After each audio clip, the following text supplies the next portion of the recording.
فاطمة قيدار تظهر بفيديو جديد وهي تطالب إنه تدعوا لها بالخير والله يريح بالها.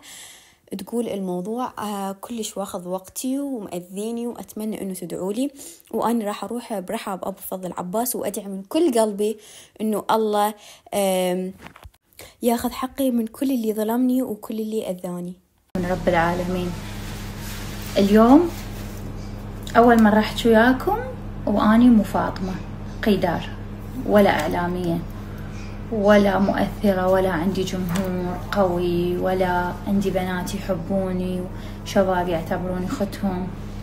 أنا اليوم حابة هذا الستوري يكون أني كفاطمة وأنت الناصح.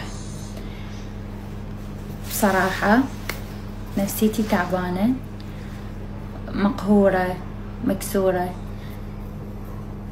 شعور الخذلان أول مرة يمر علي بهالطريقة البشعة. أني مقهورة بس ما أعرف إذا ما أبتسم قدامكم. ففكرت إنه أني أول ملجأ لي إنه أروح لمكة، المكة أرتاح، أدعي، صفي روحي بالي.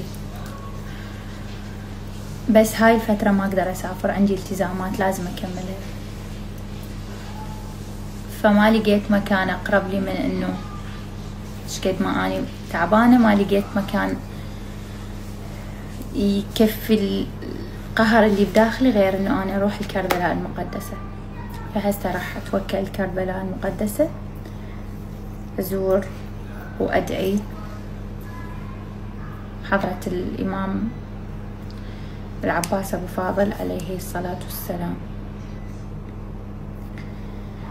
اليوم أني أريدكم أنتو تنصحوني. يمكن أول مرة أطلع لكم بيج ستوري بس تعبانة، واني صار لي 5 سنين غير الضحكة أنتو ما شايفين علي، وغير إنه أنا أشارككم النجاحات تعبانة واني صار لي 5 سنين غير الضحكة أنتو ما شايفين علي، وغير إنه أنا أشارككم النجاحات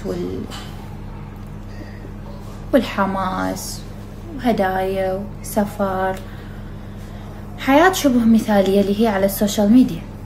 فأني محتاجة نصيحتكم. إذا تحسون المقابل مخذول، تعبان، مكسور، شنو تنصحوني؟ أتمنى تشوفوني مثل ما أريدكم تشوفوني، أنا تعبانة ومقهورة ومكسورة وأريد نصيحتكم. هسه راح أتوكل أزور وأمانة راح أدعي لكم كلكم.